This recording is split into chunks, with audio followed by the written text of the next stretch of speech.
ನಮ್ಮ ರಾಮನಗರ ಜಿಲ್ಲಾ ವರದಿಗಾರರಾದ ಪ್ರಶಾಂತ್ ರವರಿಗೆ ಒಂದು ಫೋನ್ ಕರೆ ಬಂತು. ಅಂತಹ ಕರೆಗಳು ಮತ್ತೆ ಮತ್ತೆ ಬಂದವ.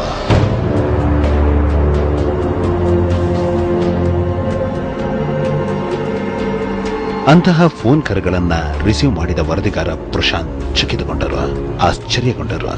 ಅಂತಹ ಚಕಿತದೊಂದಿಗೆ ಪ್ರಶಾಂತ್ ರಾಮನಗರದಿಂದ ಕನಕಪುರ ತಾಲೂಕಿನ ತೋಟಹಳ್ಳಿಯ ಕಡೆ ಪಯಣ ಬೆಳೆಸಿದ್ರು.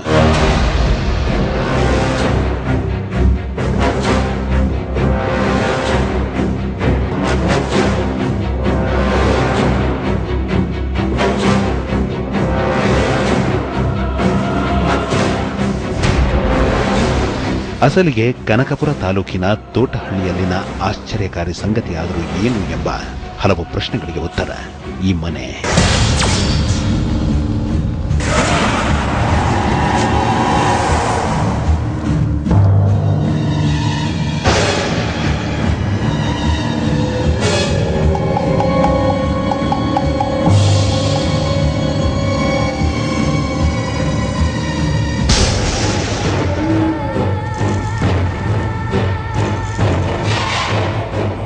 ಇಲ್ಲಿ ಮಾರ್ಕ್ ಬಂದ್ಬಿಡುತ್ತೆ, ಹಿಂದ್ಗಡೆ ಬರುತ್ತೆ, ಮೊದಲು ಬರುತ್ತೆ, ಜನಗುತ್ತೆ, ಅದು ಡೈರೆಕ್ಟಾಗಿ ಕಾಣುತ್ತೆ. ಅದು ಹ್ಯಾಂಗ್ ಮಾಡ್ದಂಗೆ ಆಗುತ್ತೆ. ಈ ಮನೆಯಲ್ಲಿನ ವಿಚಿತ್ರಗಳು ಇಡೀ ಮನುಕುಲವನ್ನ ಚಕಿತಗೊಳಿಸುತ್ತವೆ, ಭಯಭೀತಿಗೊಳಿಸುತ್ತವೆ, ಉತ್ತರಿಸಲಾಗದ ಪ್ರಶ್ನೆಗಳಾಗಿ ಕಾಣುತ್ತವೆ.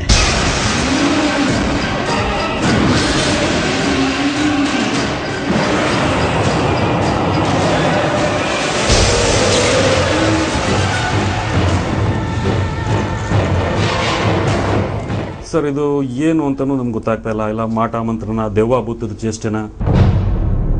ಮನೆಯಲ್ಲಿ ನಡೆಯುತ್ತಿರುವಂತಹ ವಿಚಿತ್ರಗಳಿಂದ ಮನೆಯ ಮಾಲೀಕರಾದ ಚನ್ನವೀರೇಗೌಡರು ಹಾಗೂ ಮಡದಿ ಚೆನ್ನಮ್ಮ ಪ್ರತಿಕ್ಷಣ ಭಯಭೀತಿಯೊಂದಿಗೆ ಜೀವನ ಸಾಗಿಸುವಂತಾಗಿದೆ.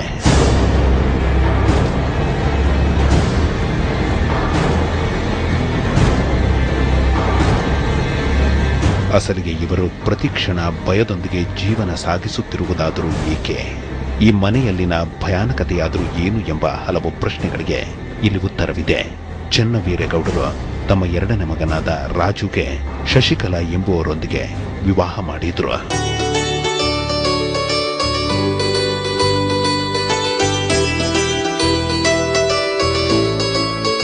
ಮದುವೆಯಾದ 1 ವರ್ಷಕ್ಕೆ ಶಶಿಕಲಾರವರು ಗರ್ಭವತಿಯಾದರು. ಅನಂತರ ಒಂದು ಮುದ್ದಾದ ಹೆಣ್ಣು ಮಗುವಿಗೆ ಜನ್ಮ ನೀಡಿದರು. ಮುದ್ದಾದ ಮಗುವಿಗೆ ಸಾನಿಕಾ ಎಂದು ಹೆಸರಿಡಲಾಯಿತು. ಸಾನಿಕಾಳಿಂದ ಇಡೀ ಮನೆಯಲ್ಲಿ ಸಂತಸ ಮೇಳೈಸಿತು. ಅಂತಹ ಸಂತಸ 11 ತಿಂಗಳವರೆಗೂ ಮುಂದುವರಿಯಿತು. 11 ತಿಂಗಳ ನಂತರ ಒಂದು ವಿಚಿತ್ರ ಎದುರಾಯಿತು. ಆ ವಿಚಿತ್ರವೇ ಅದೊಂದು ದಿನ ಮಧ್ಯಾಹ್ನ ಮಲಗಿದ್ದ ಸಾನಿಕಾ ಇದ್ದಕ್ಕಿದ್ದಂತೆ ಎದ್ದು ಜೋರಾಗಿ ಕಿರುಚಿಕೊಳ್ಳಲು ಆರಂಭಿಸಿತ್ತು. ಒಂಥರ ಮಲಗಿದಂಗೆನೆ ಕಿರ್ಚ್ಕೊಂಡು ಬಾಯಲ್ಲೊಂಥರ ಮೇಲ್ಕೆಲ್ಲ ಕಣ್ಬಿಟ್ಬಿಟ್ಟು ಒಂಥರ ಇದು ಮಾಡ್ತಾರೆ ಸರ್. ಕಿರುಚಿಕೊಳ್ಳಲು ಆರಂಭಿಸಿದ ಸಾನಿಕಾಳ ಉಸಿರಾಟದಲ್ಲಿ ಏರುಪೇರಾಯಿತು. ಹಾಗೆ ಉಸಿರಾಟದಲ್ಲಿ ಏರುಪೇರಾದ ನಂತರ ಆಸ್ಪತ್ರೆಗೆ ಎತ್ತಿಕೊಂಡು ಹೋಗಲಾಯಿತು. ಅಲ್ಲಿಗಾಗಲೇ ಸಹಜ ಸ್ಥಿತಿಗೆ ತಲುಪಿದ್ದ ಸಾನಿಕಾಳನ್ನ ಪರೀಕ್ಷೆ ಮಾಡಿದ ವೈದ್ಯರು ಏನೂ ಸಮಸ್ಯೆ ಇಲ್ಲ ಎಂದರು. ಕೆಲವೊಂದು ಔಷಧಿಗಳನ್ನ ಹಿಡಿದು ಮನೆಗೆ ಬಂದ ನಂತರ ಇಡೀ ಮನೆ ಮಂದಿಗೆ ಒಂದು ಆಘಾತ ಎದುರಾಯಿತು. ಆ ಆಘಾತವೇ ಮಲಗಿದ ಸಾನಿಕಾ ಮತ್ತೆ ಕಿರುಚಲು ಆರಂಭಿಸಿತ್ತು. ಅನಂತರ ಆಕೆ ಮೃತಪಟ್ಟಿತ್ತು. ಆಗ ಇಟ್ಕೊಂಡು ನಾರ್ಮಲ್ ಅಂತ ಕಳಿಸಿದ್ರು. ಚೆನ್ನಾಗಿ ಆಡ್ತಾ ಇದ್ರು. 9 ಗಂಟೆ 9:30 ಟೈಮ್ ಸರ್. ಅವ್ರು ತಾಯ್ತವೇ ಇದ್ಲು. ಎಲ್ಲ ಟಾಟಾ ಟೈಮ್ ಮಾಡಿ ಆಡ್ತಾ ಇದ್ಲು. 1 ನಿಮಿಷ ಕಿರ್ಕಂದೆ ಸರ್, ಹೊಸಬಿಡ್ತು. ಸಾವನ್ನಪ್ಪಿದ ಸಾನಿಗಳನ್ನು ಮಣ್ಣು ಮಾಡಲು ಎತ್ತಿಕೊಂಡು ಹೋಗಿ ಮಣ್ಣು ಮಾಡಲು ಮುಂದಾದಾಗ ಒಂದು ವಿಚಿತ್ರ ಎದುರಾಯಿತು. ಆ ವಿಚಿತ್ರವೇ ಸಾನಿಕಾಳ ಕುತ್ತಿಗೆಯಲ್ಲಿ ನೇಣಿನಿಂದ ಬಿಗಿದಂತಹ ಒಂದು ಮಾರ್ಕ್ ಕಾಣಿಸಿಕೊಂಡಿತ್ತು. ಇದು ದಿಢೀರಂತ ಸತ್ತೋಯ್ತದು. ಸತ್ತೋದ ನಂತರ ನಾವು ನೋಡಿದ್ರೆ ಅದು ಮಾರ್ಕ್ ಇತ್ತು. ಮಾರ್ಕು ಒಂದು ರೀತಿ ಹಗ್ಗ ಹಾಕಿ ಅಥವಾ ದಾರ ಹಾಕಿ ಎಳೆದಿರೋ ಥರ ಹ್ಯಾಂಗ್ ಮಾಡೋ ಟೈಪಲ್ಲಿ. ಮುದ್ದಿನ ಮಗುವಿನ ಸಾವಿನಿಂದ ಇಡೀ ಮನೆ ಮಂದಿ ನೋವಿನಲ್ಲಿ ಮುಳುಗಿದ್ರು. ದಿನಗಳು ಕಳೆದವ, ತಿಂಗಳುಗಳು ಕಳೆದವ. 1.5 ವರ್ಷ ಕಳೆದ ನಂತರ ಶಶಿಕಲಾರವರು ಮತ್ತೆ ಗರ್ಭವತಿಯಾದರು. ಒಂದು ಮುದ್ದಾದ ಗಂಡು ಮಗುವಿಗೆ ಜನ್ಮ ನೀಡಿದ್ರು.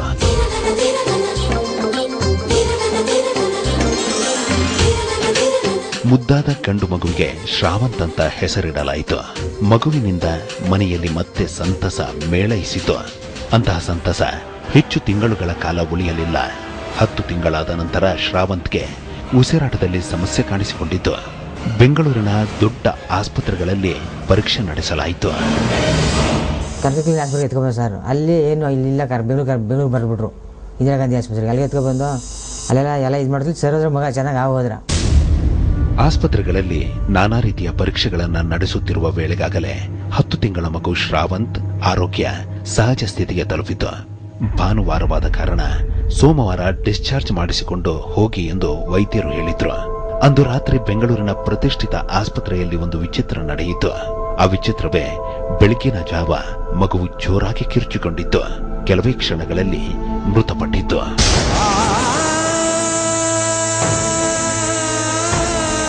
ಹಾಗೆ ಶ್ರಾವಂತ್ ಮೃತಪಟ್ಟ ನಂತರ ಒಂದು ವಿಚಿತ್ರ ಎದುರಾಯಿತು.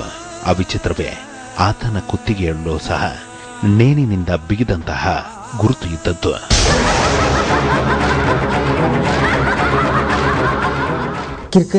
ಸುದ್ದಾದ್ರೆ ಅಷ್ಟೇ ಕಿರ್ಕಂತ ಗೆರೆ ಇತ್ತು. ಅದಕ್ಕೂ ಮಾಮೂಲಿ ಹಿಂದೆ ಮುಂದೆ ಗೆರೆ ಸೊತಬಿಡು ಸರ್. ಅದು ಡಾಕ್ಟ್ರ್ ಎಲ್ಲ ಬಿಚ್ಚಿಬಿಟ್ರು ಸರ್. ಅವನ್ನೆಲ್ಲ ಇದ್ದಿ ಅದು ಸತ್ತ ನಂತರ ನೋಡಿದಾಗ ಅದಕ್ಕೂ ಮಾರ್ಕ್ ಇತ್ತು. ಮಾರ್ಕು ದಾರ ಮೊದಲನೇ ಮಗುಗೆ ಇರೋ ತರನೇ ಸೇಮ್ ದಾರದಲ್ಲಿ ಹಾಕಿ ಹ್ಯಾಂಗ್ ಮಾಡ್ದಂಗಿತ್ತು ಅದಕ್ಕೂ. ಅಂತಹ ವಿಚಿತ್ರವನ್ನು ನೋಡಿ ಸ್ವತಃ ವೈದ್ಯರೇ ಬೆಚ್ಚಿ ಬಿದ್ದರು. ಕುತ್ತಿಗೆಯಲ್ಲಿ ಗುರುತು ಏಕೆ ಮೂಡಿತೆಂಬ ಪ್ರಶ್ನೆಗೆ ಉತ್ತರಿಸದಂತಾದರು. ಎಲ್ಲರ ಸಮ್ಮುಖದಲ್ಲೇ ಆ ಸಾವು ಸಂಭವಿಸಿಬಿಟ್ಟಿತ್ತು. ಅಂತಹ ಸಾವುಗಳಿಂದ ಬಹಳಷ್ಟು ನೊಂದ ಇಡೀ ಮನೆ ಮಂದಿಗೆ 2 ವರ್ಷಗಳ ನಂತರ ಒಂದು ಸಂತಸ ಎದುರಾಯಿತು. ಆ ಸಂತಸವೇ ಶಶಿಕಲಾರವರು ಮತ್ತೊಂದು ಗಂಡು ಮಗುವಿಗೆ ಜನ್ಮ ನೀಡಿತು.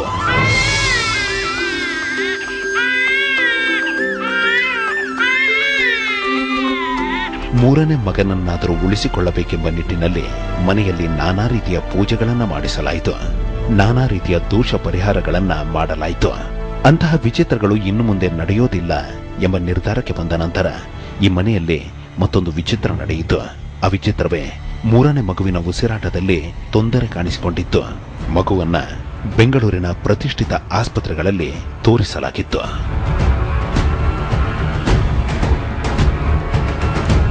ಬೆಂಗಳೂರಿನ ಪ್ರತಿಷ್ಠಿತ ಸರ್ಕಾರಿ ಆಸ್ಪತ್ರೆಯಲ್ಲಿ ದಾಖಲಿಸಿ ಚಿಕಿತ್ಸೆ ಮಾಡಿಸಲಾಯಿತು. ಮಗುವು ಸಹಜ ಸ್ಥಿತಿಗೆ ತಲುಪಿತು. ಅಂತಹ ಸ್ಥಿತಿಯಿಂದ ಸಂತಸಗೊಂಡ ಪೋಷಕರಿಗೆ ಮತ್ತೊಂದು ಆಘಾತ ಎದುರಾಯಿತು. ಆ ಆಘಾತವೇ ಭಾನುವಾರದ ಮಧ್ಯರಾತ್ರಿ ಮಗುವು ಇದ್ದಕ್ಕಿದ್ದಂತೆ ಕಿರುಚಿಕೊಂಡಿತ್ತು. ಅನಂತರ ಮಗುವು ಸಾವನ್ನಪ್ಪಿತ್ತು. ಆ ಮಗುವಿನ ಕುತ್ತಿಗೆಯಲ್ಲೂ ನೇಣಿನಿಂದ ಬಿಗಿದಂತಹ ಗುರುತು ಕಾಣಿಸಿಕೊಂಡಿತ್ತು. ಅಲ್ಲಿ ರಿಪೋರ್ಟ್ ಎಲ್ಲ ನೋಡಿ ಮಗು ಏನೂ ಇಲ್ಲ ಅಂತ ಅಲ್ಲಿ ಡಾಕ್ಟರ್ ಹೇಳಿದಾಗಲೂ ಅವಾಗಲೂ ಮಾರ್ಕ್ ಇಲ್ಲ. ಬಟ್ ಬೆಳಗಿನ ಜಾವ ಆ ಟೈಮ್ಗೆ ಮಗು ಹತ್ತಿದ್ದು ಅಷ್ಟೇ, ಆ ಮಗುನು ತೀರೋಯ್ತು.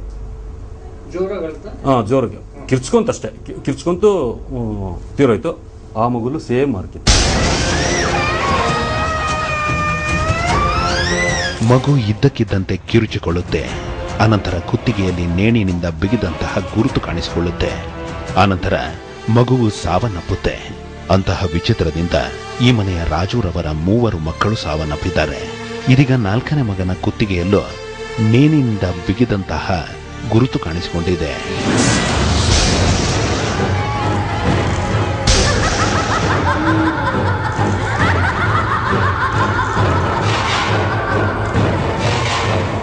ನಾಲ್ಕನೇ ಮಗನ ಕುತ್ತಿಗೆಯಲ್ಲಿ ಇದೀಗ ನೇಣಿನಿಂದ ಬಿಗಿದಂತಹ ಗುರುತು ಕಾಣಿಸಿಕೊಂಡಿದೆ.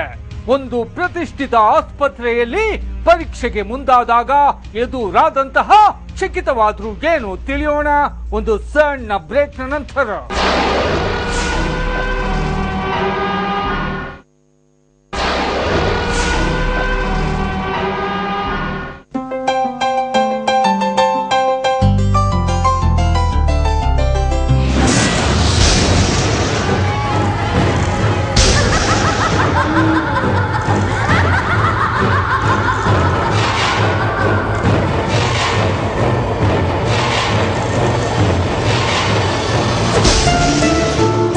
ರಾಜುರವರ 4ನೇ ಮಗನ ಹೆಸರು ಮುತ್ತುರಾಜ್.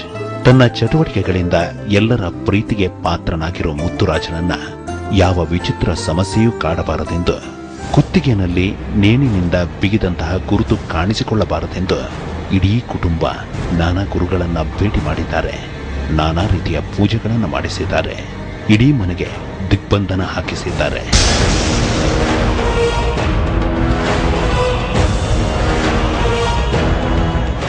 ಯಾವ ಡಾಕ್ಟರ್ ಕಂಡಿಡಿಕಾಯ್ತಲ್ಲ ಇದನ್ನ ಮನೆಗೂ ಬಂದು ಅದೇ ದಿಗ್ಬಂಧನ ಮಾಡಿಸೋ ಅದು ಮಾಡಿಸ್ದೆ. ಮುತ್ತುರಾಜ್ ಹುಟ್ಟಿದಾಗಿನಿಂದ ಕಣ್ಣಲ್ಲೇ ಕಣ್ಣಿಟ್ಟು ನೋಡಿಕೊಂಡು ಬರುತ್ತಿರುವ ಕುಟುಂಬ ಇಲ್ಲಿಗಾಗಲೇ ಈತನ ಉಳಿವಿಗಾಗಿ ಖರ್ಚು ಮಾಡಿರುವ ಮೊತ್ತ ಸುಮಾರು 8 ರಿಂದ 10 ಲಕ್ಷ ರೂಪಾಯಿಗಳು. ಮಾಡಿದ್ವಿ ಸರ್, ಸುಮಾರು ಇಲ್ಲಾಂದ್ರೆ 8 ರಿಂದ 10 ಲಕ್ಷ ಖರ್ಚು ಮಾಡಿದ್ವಿ.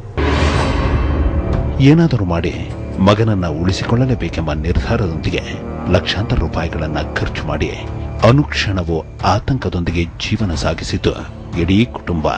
ಅಂತಹ ಕಣ್ಗಾವಲಿನೊಂದಿಗೆ ಬೆಳೆದ ಮುತ್ತುರಾಜ್ಗೆ ಇದೀಗ 1 ವರ್ಷ 8 ತಿಂಗಳು. ಏನು ನಡೆಯಬಾರದೆಂದು ಇಡೀ ಕುಟುಂಬ 1 ವರ್ಷ 8 ತಿಂಗಳುಗಳ ಕಾಲ ಹೋರಾಟ ನಡೆಸಿತು. ಅದು ನಡೆದೇ ಹೋಯಿತು. ಕಳೆದ ಭಾನುವಾರ ರಾತ್ರಿ ಮಲಗಿದ್ದ ಮುತ್ತುರಾಜ್ ಇದ್ದಕ್ಕಿದ್ದಂತೆ ಎದ್ದು ಕಿರುಚಾಡಿಬಿಟ್ಟ.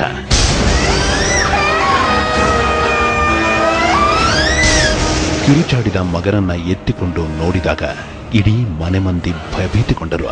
ಅದಕ್ಕೆ ಕಾರಣ ಕುತ್ತಿಗೆಯಲ್ಲಿ ನೇಣಿನಿಂದ ಬಿಗಿದಂತಹ ಗುರುತು.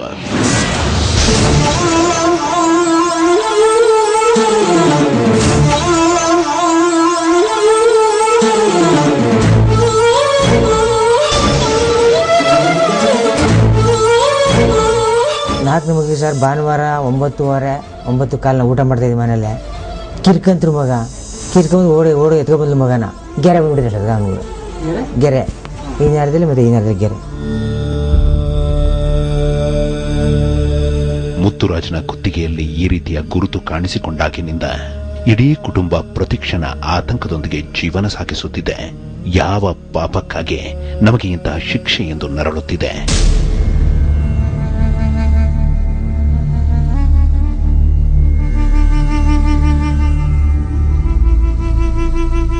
ನಾವು ಜನದಲ್ಲಿ ಕೇಳಿ ಸಾಕಾಗ ಸರ್ ನಮಗೆ. ಇವ್ರಿಗೇನೋ ದೇವ್ರ ಶಾಪ ಅಂತೆ, ಹಂಗಂತೆ ಹಿಂಗಂತೆ, ಇದು ಯಾವ ಕರ್ಮ ಮಾಡಿದಾರೆ ಅಂತಾರೆ. ಆ ಮಗು ನೋಡಿದ್ರೆ ನಂಬಕ ಆಗಲ್ಲ ಸರ್. ನಮ್ಮ ಅಷ್ಟೊಂದು ಹಿಂಸೆ ಆಗ್ಬಿಡ್ತು. ದೇವರು ಕೊಡಬಾರ್ದು, ಕೊಟ್ರೆ ಈ ತರ ಕಿತ್ಕೋಬಾರ್ದು. ಈ ಶಿಕ್ಷೆ ಬೇಡ. ಕುತ್ತಿಗೆಯಲ್ಲಿ ನೇಣಿನಿಂದ ಬಿಗಿದಂತಹ ಗುರುತು ಕಾಣಿಸಿಕೊಂಡ ನಂತರ ಆ ಮಾಹಿತಿ ಗ್ರಾಮಸ್ಥರಿಗೆ ನೆಂಟರಿಷ್ಟರಿಗೆ ತಿಳಿದ ನಂತರ ಗ್ರಾಮಸ್ಥರು ನೆಂಟರಿಷ್ಟರು ಆಡಿದ ಮೊದಲನೇ ಮಾತೆ ಮಗುವು ಯಾವುದೇ ಕಾರಣಕ್ಕೂ ಉಳಿಯೋದಿಲ್ಲ ಅಂತ.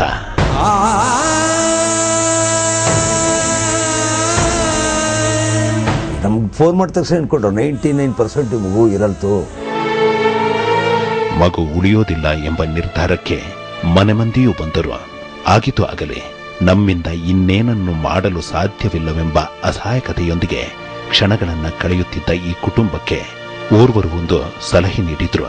ಆ ಸಲಹೆಯೇ ಮಾಧ್ಯಮಕ್ಕೆ ಮೊರೆ ಹೋಗಿ ನಿಮಗೆ ಯಾರಿಂದಲಾದರೂ ಸೂಕ್ತ ಸಲಹೆ ಸಿಗುತ್ತೆ ಎಂಬುದು.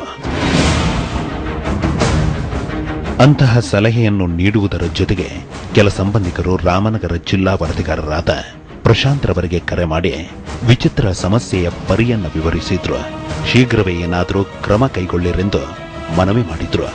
ಅಂತಹ ಕರೆಯೊಂದಿಗೆ ಪ್ರಶಾಂತ್ ರವರು ಕೂಡಲೇ ಕನಕಪುರ ತಾಲೂಕಿನ ತೋಟನಹಳ್ಳಿಗೆ ಹೋದರು. ವಿಚಿತ್ರ ಸಂಗತಿಯನ್ನು ವರದಿ ಮಾಡಿದ್ರು.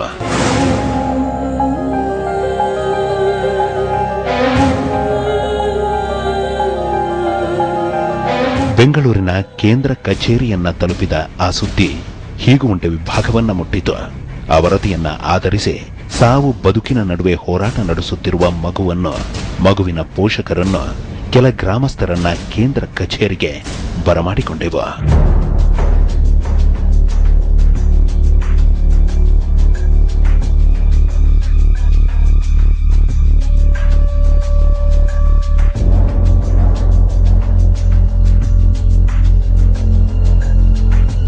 ಮೀಡಿಯಾದ ಮುಖಾಂತರ ಇಂಥದ್ದು ಇನ್ಯಾರಿಗಾರ ಆಗಿದ್ರೆ ಸ್ವಲ್ಪ ಹೊರಹೊಮ್ಮಬೇಕು. ಅದೆಲ್ಲ ಏನಾಗಿದೆ, ಏನು ಅನುಭವಿಸಿದಾರು ಜನಗಳು ಅನ್ನೋದು ಗೊತ್ತಾಗಲಿ. ಈ ಒಂದು ಕುಟುಂಬಕ್ಕೆ ತುಂಬ ಮಾರಣಾಂತಿಕವಾದ ಆಘಾತಗಳಾಗಿದೆಯಲ್ಲ. ಇದು ಒಂದು ರಿಲ್ಯಾಕ್ಸ್ ಆಗಲಿ. ನಿಮ್ಮಿಂದ ನಮ್ಗೆ ಹೆಲ್ಪ್ ಆಗೋ ಥರ ನಾವು ಕೇಳ್ಕೊಳ್ಳೋಕೆ ಅಂತ ನಿಮ್ಮ ಹತ್ರ ಬಂದಿದ್ದೀವಿ. ಅದು ಬಿಟ್ರೆ ನಮಗೆ ಪಾಪ ಉಳಿಸ್ಕೊಡಿ ಅಷ್ಟೇ. ಮಗುವನ್ನ ಉಳಿಸಿಕೊಡಿ. ಕುತ್ತಿಗೆಯಲ್ಲಿ ಕಾಣಿಸಿಕೊಂಡಿರುವ ನೇಣಿನಿಂದ ಬಿಗಿದಂತಹ ಗುರುತನ್ನು ಏನಾದರೂ ಮಾಡಿ ಹೋಗಲಾಡಿಸಿರೆಂಬ ಪೋಷಕರ, ಸಂಬಂಧಿಕರ, ಗ್ರಾಮಸ್ಥರ ಮಾತುಗಳು ನಮಗೆ ಮುಜುಗರ ತಂದವ. ಕಾರಣ ಉಳಿಸಲು ನಾವ್ಯಾರು? ಎಲ್ಲರ ಜೊತೆಗೂಡಿ ಪ್ರಯತ್ನ ನಡೆಸೋಣ ಎಂಬ ಮಾತಿನೊಂದಿಗೆ ನಾವು ಮೊದಲಿಗೆ ಕೆಲವು ಪ್ರತಿಷ್ಠಿತ ವೈದ್ಯರುಗಳನ್ನ ಫೋನ್ ಮೂಲಕ ಸಂಪರ್ಕಿಸಿದೆವು. ಆನಂತರ ಪ್ರತಿಷ್ಠಿತ ಆಸ್ಪತ್ರೆಯಲ್ಲಿ ಮಗುವನ್ನ ಪರೀಕ್ಷೆಗೊಳಪಡಿಸಿದೆವು.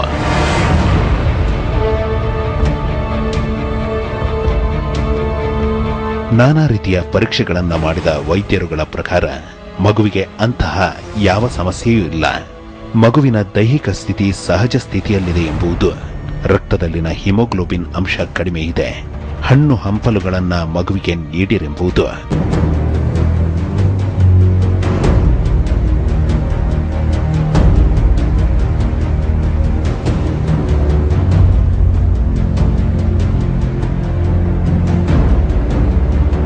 ನಾರ್ಮಲ್ ಇದೆ, ಮಗು ಏನು ತೊಂದರೆ ಇಲ್ಲ, ನಾರ್ಮಲ್ ಆಗಿದೆ. ಬ್ಲಡ್ ಕಮ್ಮಿ ಇದೆ, ಅದಕ್ಕೆ ಮೂರು ತಿಂಗಳು ಸಿರಪ್ ಕುಡಿಸಿ ಅಂತ ಹೇಳಿದೆ ಸರ್. ನಾವು ತೊಗೊಂಡಿದ್ದೀನಿ ಸರ್. ವೈಜ್ಞಾನಿಕವಾಗಿ ಯತ್ನ ನಡೆಸಿದ ನಂತರ ನಾವು ಆಧ್ಯಾತ್ಮಕ್ಕೆ ಮೊರೆ ಹೋದೆವು. ಆ ನಿಟ್ಟಿನಲ್ಲಿ ನಾವು ಬೆಂಗಳೂರಿನಲ್ಲಿರುವ ಜೋಡಿ ಮುನೇಶ್ವರ ಸ್ವಾಮಿ ಮಂದಿರಕ್ಕೆ ಹೋದೆವು.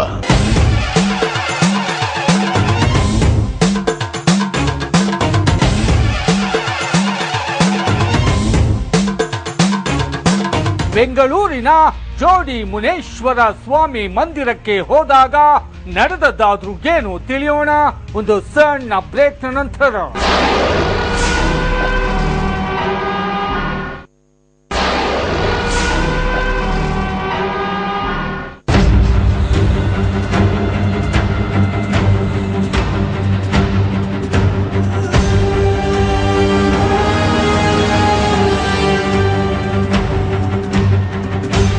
ಕುತ್ತಿಗೆಯಲ್ಲಿ ಮೂಡಿರುವ ಗುರುತಿಗೆ ಕಾರಣವಾದರೂ ಏನು ಎಂಬ ಪ್ರಶ್ನೆಗಳಿಗೆ ನಮಗೆ ವೈದ್ಯಕೀಯ ಲೋಕದಲ್ಲಿ ಉತ್ತರ ಸಿಗಲಿಲ್ಲ. ಅಂತಹ ಪ್ರಶ್ನೆಗಳಿಗೆ ಆಧ್ಯಾತ್ಮದಲ್ಲೇನಾದರೂ ಉತ್ತರ ಸಿಗುತ್ತಾ ಎಂಬ ನಿಟ್ಟಿನಲ್ಲಿ ಕೇರಳದ ಆಧ್ಯಾತ್ಮ ಗುರುಗಳ ಜೊತೆಯಲ್ಲಿ ನಿಕಟ ಸಂಪರ್ಕವನ್ನ ಹೊಂದಿರೋ ಬೆಂಗಳೂರಿನ ಜೋಡಿ ಮುನೇಶ್ವರ ಸ್ವಾಮಿ ಮಂದಿರದ ಧರ್ಮದರ್ಶಿಗಳಾದ ಶಿವಶಂಕರ ಸ್ವಾಮಿಗಳನ್ನ ಫೋನ್ ಮೂಲಕ ಸಂಪರ್ಕಿಸಿದೆವು.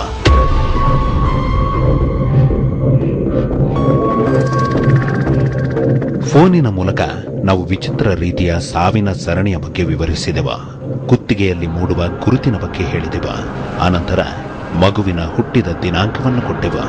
ಅಂತಹ ಮಾಹಿತಿಯನ್ನ ನಮ್ಮಿಂದ ಪಡೆದ ಶಿವಶಂಕರ ಸ್ವಾಮಿಗಳು ಕೇರಳದ ಕಣ್ಣೂರು ಬಳಿಯಲ್ಲಿರುವ ಪೂವಂಗಡಿ ಭದ್ರಕಾಳಿ ಮಂದಿರದ ಪ್ರಧಾನ ಅರ್ಚಕರಾದ ಕೃಷ್ಣ ಮಾಸ್ತರ್ ರವರಿಗೆ ತಿಳಿಸಿದ್ರು. ಅಂತಹ ಮಾಹಿತಿಯನ್ನ ಪಡೆದ ಅವರು ಅಷ್ಟಮಂಗಲ ಪ್ರಶ್ನೆಗೆ ಮುಂದಾದರು.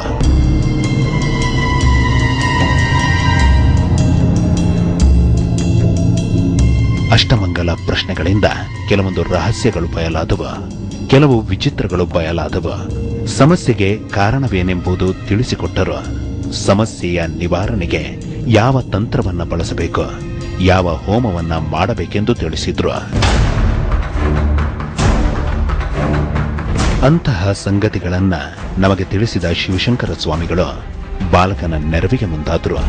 ಹೋಮಕ್ಕೆ ತಗಲುವ ಪೂಜೆಗಳಿಗೆ ತಗಲುವ ಸುಮಾರು 50ರಿಂದ 70 ಸಾವಿರಗಳನ್ನ ತಾವೇ ಭರಿಸುತ್ತೇವೆಂದರು. ಆ ಕುಟುಂಬಕ್ಕೆ ಆವರಿಸಿರುವ ಆತಂಕವನ್ನ ದೂರಾಗಿಸುವಲ್ಲಿ ನಾವೆಲ್ಲರೂ ಪ್ರಯತ್ನ ನಡೆಸೋಣವೆಂದರು. ಅವರ ಮಾತುಗಳನ್ನ ಆಲಿಸಿದ ನಾವು ಆ ಕೂಡಲೇ ಮಗುವನ್ನ ಹಿಡಿದು ಬೆಂಗಳೂರಿನ ಪೀಣ್ಯದ 2ನೇ ಹಂತದಲ್ಲಿರುವ ಅನುಪಮ ಕಾಲೇಜಿನ ಬಳಿಯಲ್ಲಿರುವ ಜೋಡಿ ಮುನೇಶ್ವರ ಮಂದಿರಕ್ಕೆ ಹೋದೆವು.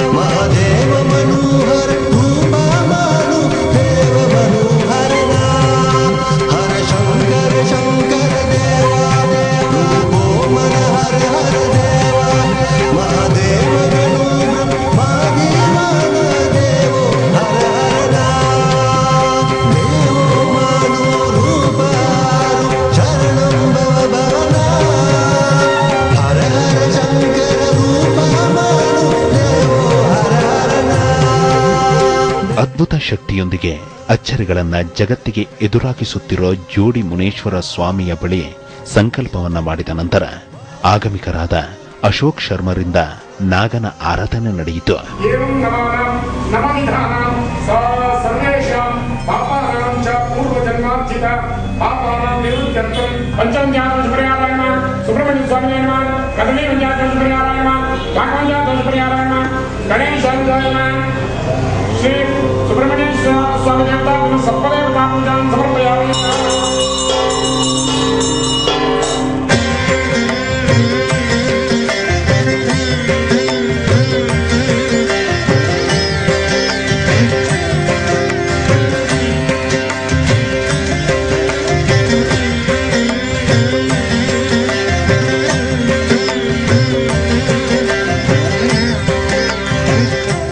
ನಾಗನ ಆರಾಧನೆಯಾದ ನಂತರ ಮೃತ್ಯುಂಜಯ ಜಪವು ನಡೆಯಿತು.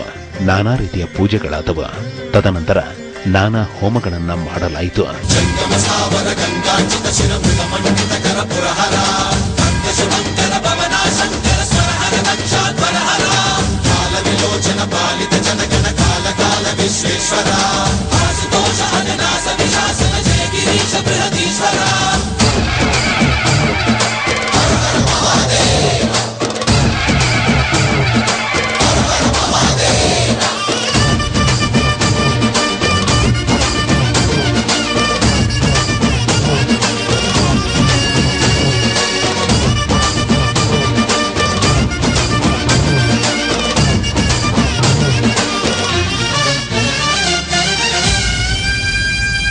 ಜೋಡಿ ಮುನೇಶ್ವರ ಸ್ವಾಮಿಯನ್ನು ಭಕ್ತಿಯಿಂದ ಆರಾಧಿಸಿ ಅಷ್ಟಮಂಗಳದ ಪ್ರಕಾರ ನಾನಾ ರೀತಿಯ ಪೂಜೆಗಳನ್ನ ಹೋಮಗಳನ್ನ ಮಾಡಿದ ನಂತರ ಬದುಕರನ್ನ ಗ್ರಾಮಸ್ಥರನ್ನ ಆವರಿಸಿದ್ದ ಆತಂಕ ಮಾತ್ರ ದೂರಾಗಲಿಲ್ಲ. ಅಂತಹ ಆತಂಕದೊಂದಿಗೆಯೇ ಮಗುವನ್ನ ಹಿಡಿದು ಮನೆಗೆ ಮರಳಿದ ಇಡೀ ಕುಟುಂಬಕ್ಕೆ ಮಾರನೆಯ ದಿನ ಒಂದು ಅಚ್ಚರಿ ಎದುರಾಯಿತು.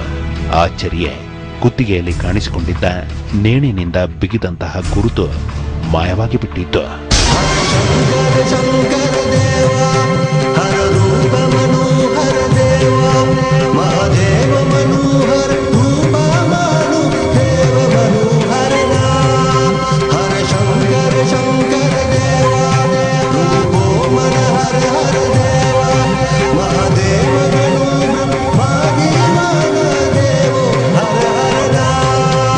ಇಂತಹ ಅಚ್ಚರಿಯಿಂದ ಇದೀಗ ಇಡೀ ಕುಟುಂಬ ನೆಮ್ಮದಿಯ ನೆಟ್ಟುಸಿರು ಬಿಡುತ್ತಿದೆ.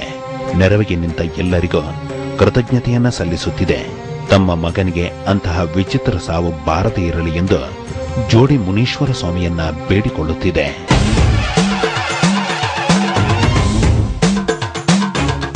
ಸರ್ ಇಲ್ಲಿ ಬಂದು ಇಲ್ಲೆಲ್ಲ ಪೂಜೆ ಮಾಡಿಸ್ರು, ಇಲ್ಲೇನೋ ಎಲ್ಲ ಸ್ವಾಮೀಜಿಯರು ತೀರ್ಥ ಕೊಟ್ಟರು, ಆಗ್ತೋ ಆಶಾ ವಿಚಾರ ಅದು. ಟಿವಿನ ತಂಡಕ್ಕೆ ಹೋಗುವ, ಅವ್ರು ಬೇಡ್ಕೋವ, ಅವರು ನಮ್ಗೆ ಹೆಲ್ಪ್ ಆಯ್ತದೆ ಅಂದ್ಬಿಟ್ಟು ಕರ್ಕೊಂಡ್ರು ಸರ್. ನಿಮ್ಮ ತಕ್ಕೆ ಎಲ್ಲಿ ಹೆಲ್ಪ್ ಆಗಿದೆ ಸರ್ ನಿಮ್ಮಿಂದ, ನಮಗೆ ನಿಮ್ಮಿಂದ, ಈ ಸ್ವಾಮೀಜಿಯಿಂದ, ಇವರಿಂದ ಸರಿಯಿಂದ ಹೆಲ್ಪ್ ಆಗಿದೆ ಸರ್ ನಮಗೆ. ₹1 ತೊಗೊಳ್ದಾನೆ ಈ ಥರ ಮಾಡಿದಾರೆ ಅಂದ್ರೆ ಅವ್ರು ಕೇರ್ ತೊಗೊಂಡು ಮಧ್ಯರಾತ್ರಿ ಫೋನ್ ಮಾಡಿ, ಬೆಳಗಿನ ಜಾವ 4 ಗಂಟೆಗೆ ಫೋನ್ ಮಾಡಿ, ನೀವು ಇಷ್ಟೇ ಗಂಟೆ ಟೈಮ್ ಬರಬೇಕು, ಮಗು ಪೂಜೆ ಇದೆ. ಒಂದೇ ಒಂದು ಬಿಡಿಕಾಸನ್ನು ಪಡೆಯದೆ ಎಲ್ಲ ಖರ್ಚನ್ನ ತಾವೇ ಭರಿಸಿ ಹೋಮ ಹವನಗಳನ್ನ ನಡೆಸಿಕೊಟ್ಟ ಶಿವಶಂಕರ್ರವರ ಮುಂದೆ ನಾವು ಕೆಲವು ಪ್ರಶ್ನೆಗಳನ್ನ ಇಟ್ಟೆವು. ಆ ಪ್ರಶ್ನೆಗಳೇ ಅಷ್ಟಮಂಗಳದಿಂದ ಬಯಲಾದಂತಹ ರಹಸ್ಯಗಳಾದರೂ ಏನು ಎಂಬುದು. ಅಂತಹ ಪ್ರಶ್ನೆಗೆ ನಮಗೆ ಸಿಕ್ಕಂತಹ ಉತ್ತರ ಸರ್ಪಾತ್ಮ.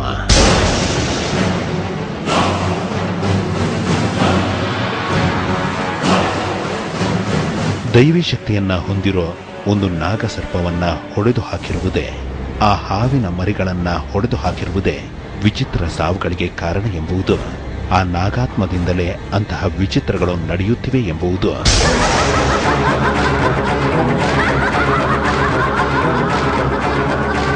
ಕಾಳಿಂಗ ಸರ್ಪನು ಮತ್ತು ಸರ್ಪ ಮರಿನೂ ಎರಡನ್ನೂ ಒಟ್ಟಿಗೆ ಅವರು ಕೊಂದಾಕಿದ್ದಾರೆ.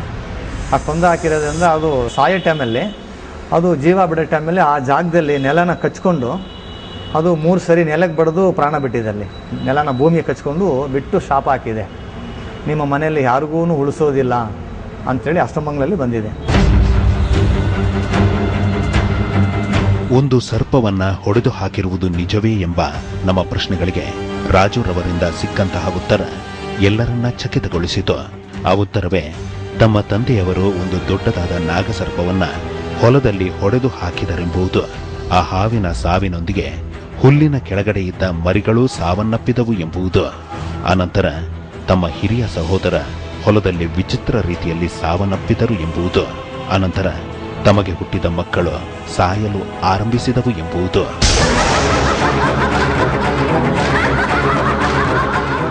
ನಾಗರಾಮನ ತಂದೆ ಹೊಡೆದಾಗ್ಬಿಡ್ರಿ ಸರ್, ತೊಡ್ತಾವು ಹುಲ್ಲೊಳಗೆ ಬಂದು ಸೇರ್ಕೊಬಿಟ್ರೆ ನಮ್ಗೆ ಹಿಂಸೆ ಆಗೋದು. ಏನು ಮಾಡಿದ್ರು ಒಂದು ಇಟ್ಟು ಹೋಗ್ಬಿಡ್ರಿ ಸರ್. ಅದು ಹೊಡೆದಾಗ ಏನು ಹಿಂಗೆ ಹೊಡೆದು ಸರ್ ಹಿಂಗೆಲ್ಲ ಬಿಡ್ದಾಕ್ಬಿಡ್ತಿರು. ಕೊನೆ ನಮ್ಮ ಅಪ್ಪರಿಗೆ ಕಚ್ಚಿಗೆ ಹೋಯ್ತು ಹಿಂಗೆ ಒಂದೇಟು ಹೊಡ್ಬಿಟ್ಟು ಸೋಯ್ತು ಸರ್. ಅವು ಅವ್ರು ಅದು ಹೊಡೆದೊಂದು ವರ್ಷ ನಮ್ಮ ಅಣ್ಣ ತಿರೋದ್ರು. ನಮ್ಮ ಅಣ್ಣ ತಿರೋದು 2 ವರ್ಷಕ್ಕೆ ನಾನು ಮದುವೆ ಆದೆ. ಆಮೇಲೆ ಹಿಂಗೆ ಮಕ್ಕಳು ಆದಮೇಲೆ ಸರ್ ಹಿಂಗೆ ಸಮಸ್ಯೆ ನನಗೆ. ಮಗುವಿಗೆ ಕುತ್ತಿಗೆಯ ಮೇಲೆ ಗುರುತು ಬಾರದಿರಲಿ, ಅಕಾಲಿಕ ಸಾವು ಬಾರದೇ ಇರಲೆಂಬುದು ನಮ್ಮೆಲ್ಲರ ಸಂಕಲ್ಪವಾಗಿದೆ. ಅಂತಹ ಸಂಕಲ್ಪ ಲಕ್ಷಾಂತರ ವೀಕ್ಷಕರದ್ದು ಆಗಲೆಂಬ ಮನವಿ ಇಡೀ ಕುಟುಂಬದ್ದಾಗಿದೆ.